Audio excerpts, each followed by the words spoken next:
Hi everyone, welcome to Jaisa cooking channel. ఈరోజు మన recipe వచ్చేసి మటన్ కర్రీ.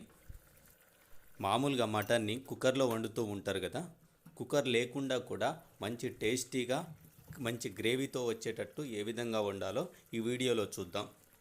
ఈ మటన్ కర్రీ చపాతీలో కానీ అన్నంలో కానీ చాలా బాగుంటుంది. చాలా అంటే చాలా బాగుంటుంది. ఒకసారి ట్రై చేసి చూడండి. మన రెసిపీలోకి వెళ్ళే ముందు చిన్న రిక్వెస్ట్ అండి, వీడియోని లైక్ చేయండి, ఛానల్ని సబ్స్క్రైబ్ చేయండి. శుభ్రంగా కడిగిన ఒక 500 గ్రాముల మటన్ని ఒక మిక్సింగ్ బౌల్లో తీసుకొని 2 టీ స్పూన్ల కారం వేసుకోవాలి. మటన్ కర్రీ స్పైసీగా కావాలనుకుంటే ఇంకొక హాఫ్ టీ స్పూన్ వరకు కూడా కారం వేసుకోవచ్చు. 1 టీ స్పూన్ ఉప్పు, ఒక హాఫ్ టీ స్పూన్ పసుపు, 2 టీ స్పూన్ల అల్లం వెల్లుల్లి పేస్ట్, కొంచెమంత ఆయిల్ వేసుకొని బాగా కలుపుకొని మూత పెట్టి ఒక 20 నిమిషాల పాటు పక్కన పెట్టుకోవాలి.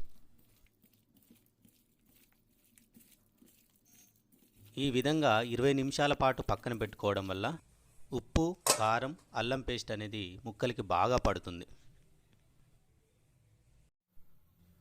ఒక ఫ్రై ప్యాన్లో 4 లేదా 5 టేబుల్ టీ స్పూన్ల ఆయిల్ తీసుకొని వేడి చేసుకోండి. ఆయిల్ వేడయ్యాక 2 బగారా ఆకులు, దాల్చిన చెక్క, లవంగాలు, ఇలాచి, సాజీరా అన్నీ కలిసిన మసాలాలను వేసుకొని 1 నిమిషం పాటు వేయించుకోండి. మసాలాలు దోరగా వేగాక ఒక 3 మీడియం సైజు ఉల్లిపాయలను సన్నగా కట్ చేసుకొని వేసుకోవాలి. వేసుకున్న ఉల్లిపాయలను బాగా కలుపుకొని ఒక 4 పచ్చిమిర్చీలను కట్ చేసి వేసుకోండి. 2 నిమిషాల పాటు ఉల్లిగడ్డ ముక్కలను వేయించుకున్న తర్వాత ఒక పావు టీ స్పూన్ ఉప్పు వేసుకొని కలుపుకోండి. సాల్ట్ వేసుకోవడం వల్ల ఏమవుతుందంటే ఉల్లిగడ్డలు తొందరగా కుక్ అవుతాయి. ఉల్లిపాయ ముక్కలు లైట్ బ్రౌన్ కలర్ వచ్చేంత వరకు లో ఫ్లేమ్లో వేయించుకొని ఒక పావు టీ స్పూన్ అంత అల్లం వెల్లుల్లి పేస్ట్ వేసుకొని కలుపుకోండి. అల్లం వెల్లుల్లి పేస్ట్ యొక్క పచ్చివాసన పోయే వరకు ఒక 2 నిమిషాల పాటు వేయించుకొని మనం కట్ చేసి పెట్టుకున్న పుదీనా ఆకులు వేసుకొని ఒక 2 నిమిషాల పాటు వేయించుకోండి. ఉల్లిపాయ ముక్కలు బాగా వేగాక మనం మ్యారినేట్ చేసుకున్న మటన్ ముక్కలను వేసుకొని బాగా కలుపుకోండి.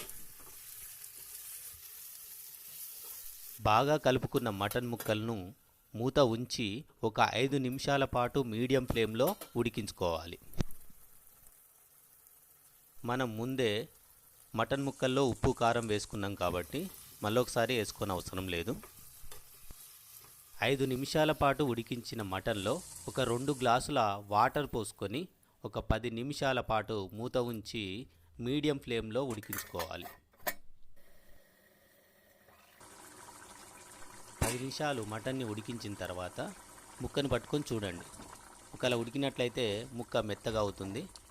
ఒకవేళ ఉడకనట్లయితే మరొక 4-5 నిమిషాల పాటు మటన్ని ఉడికించుకోండి. మటన్ ముక్కలు పర్ఫెక్ట్గా ఉడికించిన తర్వాత ఇందులో కొంచెమంత గరం మసాలా వేసుకొని కలుపుకోండి. గరం మసాలా వేసిన తర్వాత 1 నిమిషం పాటు కుక్ చేసుకొని కొత్తిమీర వేసుకుంటే సరి. మన రుచికరమైన మటన్ కర్రీ రెడీ.